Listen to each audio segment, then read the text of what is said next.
ஆ, அனைவருக்கும் என்னுடைய வணக்கம். மாண்புமிகு முதல்வர் அவர்களுக்கும், மாண்புமிகு துணை முதல்வர் அவர்களுக்கும், ஆம், கல்வித்துறை அமைச்சர் அன்பில் அவர்களுக்கும் மற்றும் அமைச்சர் பெருமக்கள், பெரியோர்கள் அனைவருக்கும் என்னுடைய வணக்கம்.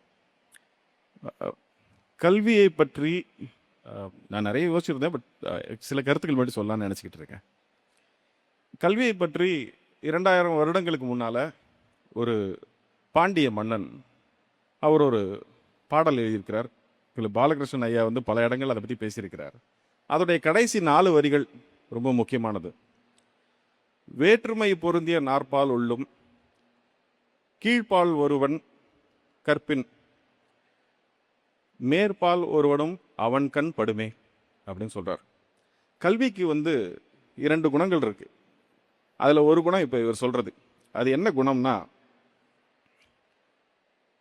கல்வி வந்து கீழே இருக்கிறவன் கற்ற பின்னாடி மேலே இருக்கிறவனும் அவனை மதித்து அவனோடு சேர வேண்டிய கட்டாயத்தை ஏற்படுத்தும். இது முதல் காரணம். 2வது, கல்வி என்ன செய்யும் அப்படின்னா, அதை எழுதிட்டே வந்திருக்கேன். விவேக சிந்தாமணி அப்படிங்கிற ஒரு புத்தகத்தில் ஒரு பாடல் இருக்கு. வெள்ளத்தால் போகாது, வெந்தனலால் வேகாது, மண்ணலாலும் கொள்ளலாகாது, மன்னராலும் எடுத்துக்க முடியாது, கொடுத்தாலும் நிறைவொழிய குறையாது. அது என்னன்னா, நம்ம எதுக்கு படிக்கிறோம்?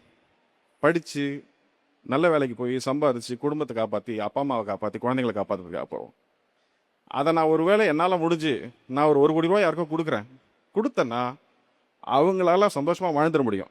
ஆனால் என்கிட்ட அந்த 1 கோடி ரூபாய் இருக்காது, ஏன்னா நான் அதை கொடுத்துட்டேன். ஆனால் கல்வி இருக்கு இல்லையா, அதை வைத்து நாம் கற்று நாம் பணம் ஈட்டும்போது அந்த கல்வி என்னையும் அறிவாளியாகவே வைத்திருக்கும், அதை வாங்குபவரையும் அறிவாளியாக வைத்திருக்கும். என்னிடம் இருக்கும் கல்வி அவருக்கும் போய் சேரும், அவரை எனக்கு சமமாக மாற்றும் அல்லது என்னை அவருக்கு சமமாக ஏற்றும். இதனால தான் கல்வியை வந்து கற்கக்கூடாதுன்னு பழங்காலத்திலிருந்து இன்னைக்கு வரைக்கும் தடுத்துக்கிட்டே இருக்காங்க. இது ரொம்ப ரொம்ப முக்கியமான பாயிண்ட். கற்றுக்கிட்டு வந்திருந்த நாம ஏன் நடுவில் கல்வியை இழந்தோன்றதை யோசிக்கணும். 2 விதமான கருத்தியல்கள் இருக்கு கல்வியை சார்ந்து. ஒன்று திராவிட கருத்தியல், எல்லாரும் படிக்கணும், எல்லாரும் அறிவாளியாக இருக்கணுங்கிறது. இதை வந்து இப்போ நான் சொன்னேன் இல்லைங்களா, இந்த பாண்டிய நெடுஞ்செழியன் காலத்திலிருந்து போன செஞ்சுரியில் இருந்த பாரதியார் வரைக்கும் அவர் கூட சொல்லியிருக்காரு, அன்ன சத்திரம் 1000 நாட்டலும் ஆலயம் 10000 கட்டலும் அப்படின்னு சொல்லி அதோடைய எண்டில் என்ன சொல்லியிருக்காருன்னா, இந்த பல புண்ணியங்களை தாண்டி கோடி மடங்கு பெரிய புண்ணியம் ஆங்கோர் ஏழைக்கு கல்வி அறிவித்தல்னு சொல்லியிருக்கிறார். அப்படிப்பட்ட ஒரு புண்ணியமான செயல் வந்து கல்வி அறிவிக்கிறது. இப்போ ஆரிய கருத்தியல்ல என்ன நடந்திருக்குன்னா, கற்கணும்னு ஆசைப்பட்ட ஒரு பையன் போய் ஒரு ஆசிரியர்கிட்ட கற்கணும்னு கேட்டபொழுது, நீங்கள் எந்த ஆளுன்னு கேட்டு உனக்கு சொல்லித்தர மாட்டேன்னு அனுப்பிச்சிட்டார். ஆனால் அவனே போய் வில்வித்தை கற்றுக்கிட்டு அவர்கிட்ட போய் நின்ன போது அவருடைய கட்டை விரலை அவர் வாங்கிக்கிட்டார்.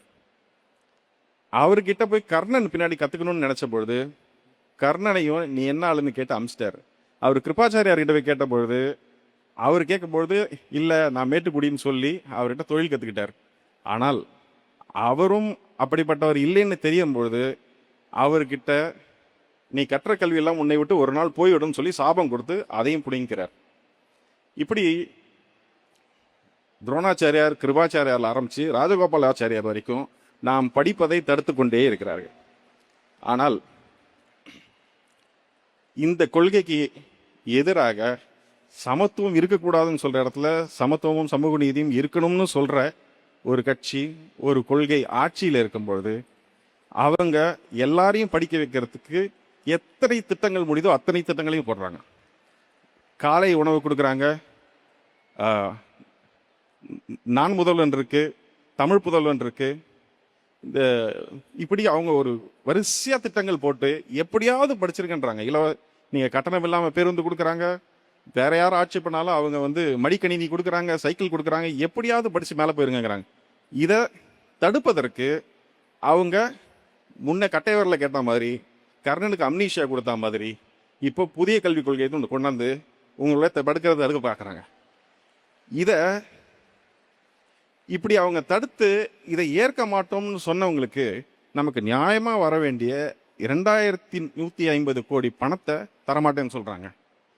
இப்போது நமக்கு உடன்பாடு இல்லாத அல்லது கொள்கையாக அரசியலாக முரண்பாடு கொண்ட ஒரு கட்சி ஒன்றியத்தை ஆளும்போது எந்த உதவியும் இல்லாமல் கைகளை கட்டி கால்களை கட்டி தண்ணீரில் போட்டதுக்கு அப்புறமா நீந்தலாம் என்று பார்க்காமல் தான் நீந்தி தமிழக மக்களையும் கரை சேர்க்கக்கூடிய ஒரு உழைப்பை செலுத்தியிருக்கக்கூடிய இந்த முதல்வருக்கு என்னுடைய மனமார்ந்த நன்றிகளை தெரிவித்துக் கொள்கிறேன். நன்றி.